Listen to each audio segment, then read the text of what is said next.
ஆண்டவரும் மீட்பெரும் இரட்சகருமாகிய இயேசு கிறிஸ்துவின் இனிதான நாமத்தினாலே இந்த 2025 வருடத்தின் நவம்பர் மாத 1ஆம் தேதி வாக்குத்தத்த ஆராதனையிலே இந்த இணையதளத்தின் வாயிலாக எங்களோடு கூட ஜெபத்திலே கலந்திருக்கிறார் உங்கள் யாவரையும் ஆண்டவராகிய இயேசுவின் நாமத்தினாலும் குலசேகரன் டிவிஷன் சார்பாகவும் வாழ்த்துகிறேன், வரவேற்றுக் கொள்கிறேன்.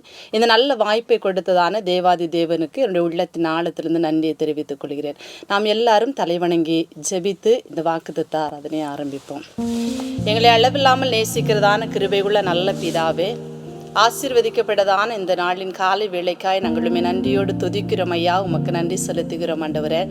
கடந்த 10 மாத காலமாய் என் ஆண்டவராகிய கர்த்தர் எங்களோடு கூட இருந்தீர், எங்களை நடத்தினீர், பாதுகாத்தீர், போஷித்தீர், எங்களுடைய தேவைகள் எல்லாவற்றையும் சந்தித்து இதை 11ஆவது மாதத்தின் இந்த காலை வேளையில் உடைய வாக்கு தத்தத்திற்காய் உடைய பாதத்திலே நாங்கள் காத்திருக்கும்படியாய் என் ஆண்டவராகிய கர்த்தர் கிருபை செய்தபடினாலே என் ஆண்டவருக்கு நாங்கள் நன்றி செலுத்துகிறோம். ஆண்டவரை சோதரிக்கிறோம். இந்த இணையதளத்தின் வாயிலாக இந்த ஜெபத்திலே கலந்திருக்கிறதான அத்தனை பிள்ளைகளுக்காய் ஜெபிக்கிறோம். ஆண்டவரை சோதிரம். என் ஆண்டவராகிய கர்த்தர் இந்த மாதம் முழுவதும் ஒவ்வொருவரையும் உடைய வார்த்தைகளை கொண்டு நீ போஷிக்கும்படியாய், நடத்தும்படியாய், ஆசீர்வதிக்கும்படியாய் ஜெபிக்கிறோம்.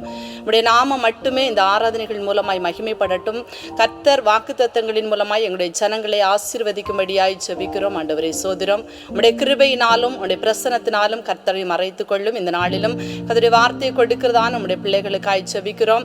என் கர்த்தர் நீங்க எடுத்து பயன்படுத்தும்படியாய் ஜெபிக்கிறோம். துதி கன மகிமை எல்லாம் உமக்கே செலுத்துகிறோம்.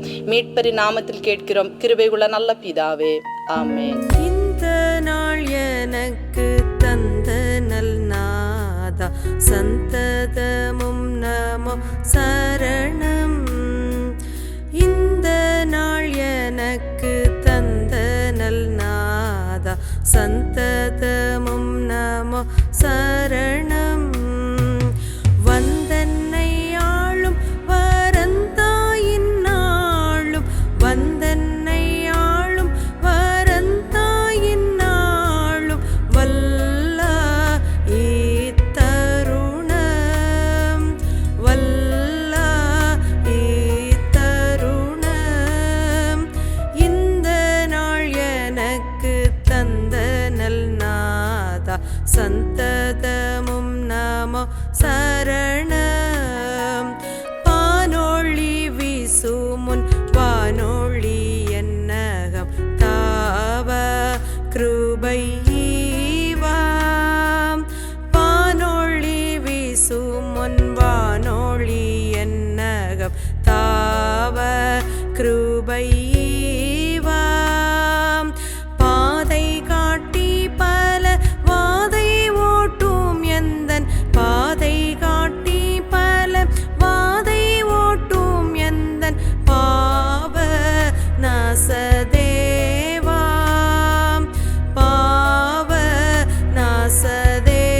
நாசதேவாம். இந்த நாள் எனக்கு தந்த நல் நாதா, சந்ததமும் நமோ சரணம். இந்த நாள் எனக்கு தந்த நல் நாதா, சந்ததமும் நமோ சரணம். வாசிக்கும்படியாக கொடுக்கப்பட்ட வேத பகுதி ஏசாயா 44ஆம் அதிகாரம் வசனங்கள் 1 முதல் 3 வரை உள்ளதான வேத வசனங்கள். இப்போதும் என் தாசனாகிய யாக்கோபே, நான் தெரிந்து கொண்ட இஸ்ரவேலே கேள். உன்னை உண்டாக்கினவரும் தாயின் கற்பத்தில் உன்னை உருவாக்கினவரும் உனக்கு துணை செய்கிறவருமாகிய கர்த்தர் சொல்கிறதாவது, என் தாசனாகிய யாக்கோபே, நான் தெரிந்து கொண்ட யெசுரனே, பயப்படாதே. தாகமுள்ளவன் மேல் தண்ணீரையும் வறண்ட நிலத்தின் மேல் ஆறுகளையும் ஊற்றுவேன். உன் சந்ததியின் மேல் என் ஆவியையும் உன் சந்தானத்தின் மேல் என் ஆசீர்வாதத்தையும் ஊற்றுவேன். ஆமேன். தேவன் தாமே வாசித்த வேத வசனத்தினால் நம் அனைவரையும் அதிகமாக ஆசீர்வதிப்பாராக. ஆமேன். அல்லேலூயா. ஆண்டவர் மீட்பெரும் இரட்சகருமாகிய இயேசுவின் நாமத்தில் உங்களை நாங்கள் வாழ்த்துகின்றோம். விசேஷமாக ஆண்டவராகிய தேவன் கடந்த மாதம் முழுவதும் ஆண்டவர் நம்மை பாதுகாத்து அரவணைத்து பராமரித்து ஆளுகை செய்து இந்த புதிய மாதத்தை விசேஷமாக நவம்பர் மாதத்தை காணும்படியாய் ஆண்டவராகிய தேவன் கிருபை செய்தான். அதற்காக நான் தேவனை துதிக்கிறேன். விசேஷமாய் இதற்கு வாய்ப்பு கொடுத்ததான மீடியா குழுவுக்கும் மாகாண தலைவர்களுக்கும் ஆண்டவருடைய சமூகத்திலே நின்று அவர்களுக்கு நன்றி செலுத்துகின்றேன். விசேஷமாய் ஆண்டவராகிய தேவனுடைய பிள்ளைகளே, ஸ்தோத்திரம். ஆண்டவராகிய தேவன் இன்றைக்கு நமக்கு கொடுக்கிறதான வாக்கு தத்தம் ஸ்தோத்திரம் ஏசாயா 44வது அதிகாரம் 3வது வசன விதமாய் சொல்லுகிறது. ஸ்தோத்திரம். தாகமுள்ள மேல் தண்ணீரையும் வறண்ட நிலத்தின் மேல் ஆறுகளையும் ஊற்றுவேன். உன் சன்னதியின் மேல் என் ஆவியையும் உன் சந்தானத்தின் மேல் என் ஆசீர்வாதத்தையும் ஊற்றுவேன் என்று சொல்லி, இந்த வேதாகமத்தினுடைய இந்த வசனத்தினுடைய கடைசி பகுதி, உன் சன்னதியின் மேல் என் ஆவியையும் உன் சந்தானத்தின் மேல் என் ஆசீர்வாதத்தையும் ஊற்றுவேன் என்று சொல்லி ஆண்டவராகிய தேவன் நமக்கு வாக்கு கொடுக்கின்றார்.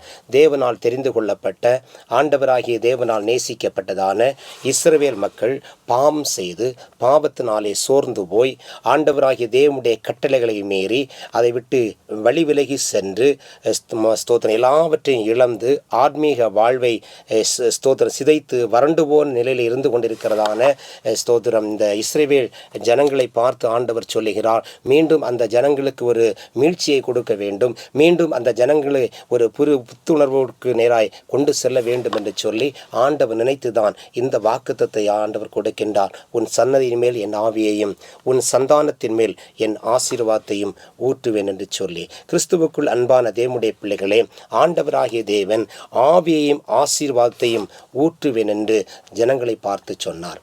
ஸ்தோத்திரம்.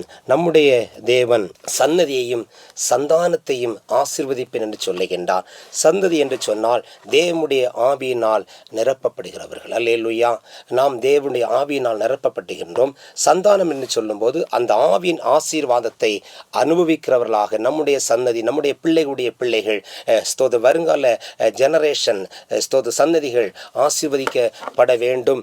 ஆவியின் மூலமாய் ஆண்டவராகிய தேவனுடைய ஆசீர்வாதத்தை பெற்றுக்கொள்ள வேண்டும் என்று சொல்லி ஆண்டவராகிய தேவன் கூறுகின்றார். பரிசுத்த ஆவி ஒரு மனிதனுக்குள் கடந்து வரும்போது அவனுக்குள் ஒரு மாற்றம் ஏற்படுகிறது. பரிசுத்தம் ஆவிக்குரிய வளர்ச்சி அவனுடைய வாழ்விலே ஏற்படுகிறது. ஆசீர்வாதம் மனிதனுடைய சூழ்நிலையை மாற்றுகிறது. இப்பொழுது நான் அனுபவித்துக் கொண்டிருக்கிறதான ஸ்தோத்திரம் ஆஸ்திகள், ஐஸ்வர்யங்கள் ஆண்டவராகிய தேவனால் கொடுக்கப்பட்ட ஆசீர்வாதம்.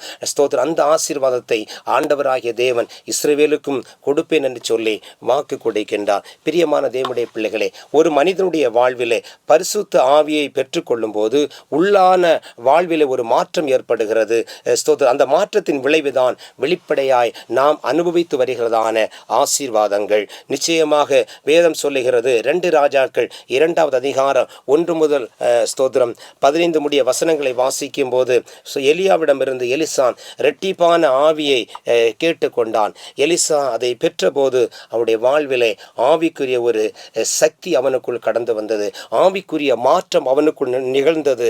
அதன் மூலமாய் அவனுடைய ஊழியத்தின் மூலமாய் ஜனங்கள் ஆசீர்வாதத்தை பெற்றுக்கொண்டார்கள்.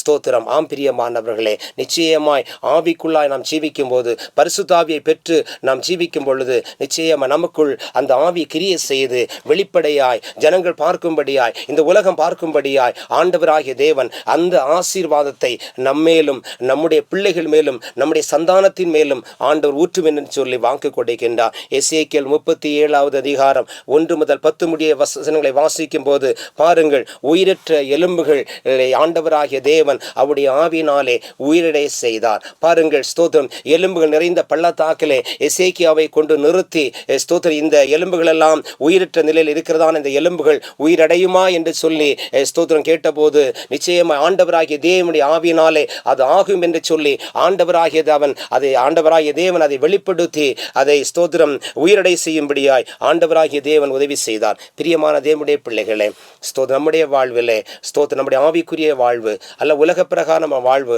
நம்முடைய குடும்பத்தில் உள்ள நிகழ்வுகள் எதுவாக இருந்தாலும் ஒருவேளை சோர்ந்து போன நிலையிலே, வறண்டு போன நிலையிலே, ஸ்தோத்திரம், மிகவும் கஷ்டமான ஒரு சூழ்நிலையிலே இருப்போம் என்று சொன்னால் நிச்சயம் ஆண்டவராகிய தேவன் இந்த நவம்பர் மாதத்திலேயும் ஆண்டவர் கொடுக்கிற வாக்குத்தத்தம், உன் சன்னதியின் மேல் என் ஆவியையும் உன் சந்தானத்தின் மேல் என் ஆசீர்வாதத்தையும் ஊற்றுவேன் என்று ஆண்டவர் சொல்லுகிறார். பாருங்கள், நிச்சயமாக ஆண்டவராகிய தேவனுடைய ஆவியை பெற்று நாம் ஜீவிக்கும் பொழுது, அவருடைய ஆவியிலே நாம் நடக்கும் பொழுது, அவருடைய வழிநடத்தலிலே நாம் பின்தொடரும் போது நிச்சயமாய் நாம் மட்டுமல்ல, நாம் பெற்றுக்கொண்ட ஆசீர்வாதம் மட்டுமல்ல, நாம் பெற்றுக்கொண்ட ஆவி அல்ல, இந்த ஆவியையும் இந்த ஆசீர்வாதமும் நமக்கு அடுத்தபடியாக நம்முடைய பிள்ளைகள், நம்முடைய பிள்ளைகளுடைய பிள்ளைகள், இவைகளெல்லாம் இந்த ஆவியையும் ஆசீர்வாதத்தையும் பெற்று இந்த உலகத்தில் ஆவிக்குரிய நிலையிலே, உலக வாழ்விலே சிறப்பாய், மேன்மையாய், உன்னதமான நிலையிலே வருவதற்கு ஆண்டவராகிய தேவன் கிருபை செய்கின்றார். யோவான் எழுதின சுவிசேஷம் 4வது அதிகாரத்தில் நாம் பார்க்கும் பொழுது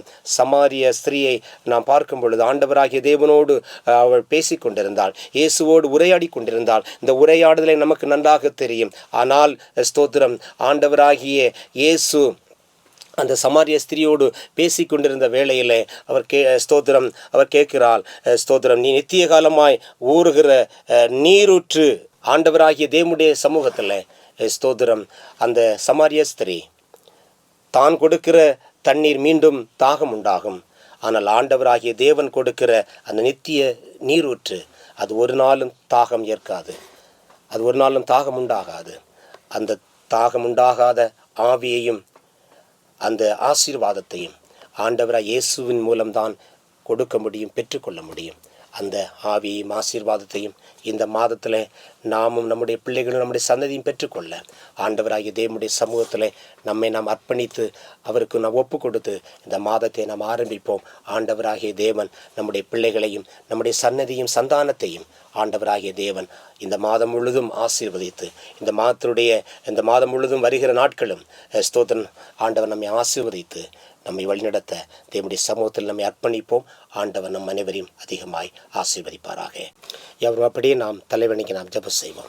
எங்களை அளவுக்கு அதிகமாய் நேசிக்கிறதான எங்கள் பரலோக பிதாவே, இந்த ஸ்தோத்திர நவம்பர் மாதம் 1ஆம் தேதியை காணும்படியாய் என் தேவன் கிருபை செய்தபடியினால் உமக்கு நன்றி செலுத்துகின்றோம். ஆண்டவரை ஸ்தோத்திரம், அல்லேலூயா.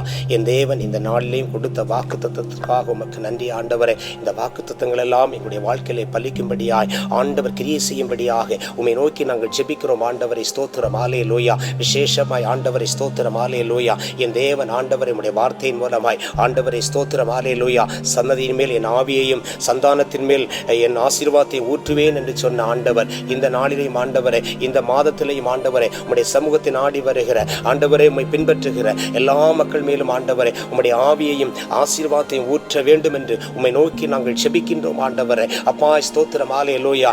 இந்த மீடியாவின் மூலமாய் ஆண்டவரை கேட்டுக் கொண்டிருக்கிற ஜெபத்திலே பங்கு கொண்டிருக்கிற எல்லா மக்களையும் ஆசீர்வதிப்பீராக. ஆண்டவர் உம்முடைய ஆவியை ஊற்றுவீராக. ஆண்டவரை ஸ்தோத்திரம், அபிஷேகத்தினாலே பிள்ளைகளை நிரப்புவீராக. தடைப்பட்ட காரியங்கள், தடைப்பட்ட ஆசீர்வாதங்கள் ஆண்டவரே அப்பா ஸ்தோத்திரம் இந்த மாதத்திலையும் பிள்ளைகள் பெற்றுக்கொள்ளும்படியாய் தேவன் கிருபை செய்ய வேண்டும் என்று ஜெபிக்கின்றோம். ஆண்டவரே இந்த மாதம் முழுதும் பிள்ளைகளுடைய ஊழியங்கள், பிள்ளைகளுடைய வேலைகள் எல்லாவற்றிலும் உடைய கிருபை தங்கியிருக்கட்டும். எந்த குறைகளும் இல்லாதபடி என் தேவன் நிறைவாய் நடத்துவீராக. இந்த மாதத்திலையும் ஆண்டவரே விசேஷித்த மாதமாய் ஆண்டவரே பிள்ளைகள் ஆண்டவர் ஆசீர்வாதங்களையும் உம்முடைய ஆவியும் பெற்றுக்கொள்ள ஆண்டவர் பிள்ளைகளை கிருபை செய்ய வேண்டும் என்று ஜெபிக்கிறோம். தொடர்ந்து கிரியை செய்யுங்க, ஆசீர்வதிங்க. இயேசுவின் நாமத்தில் ஜெபிக்கிறோம் பரலோக பிதாவே, ஆமென்.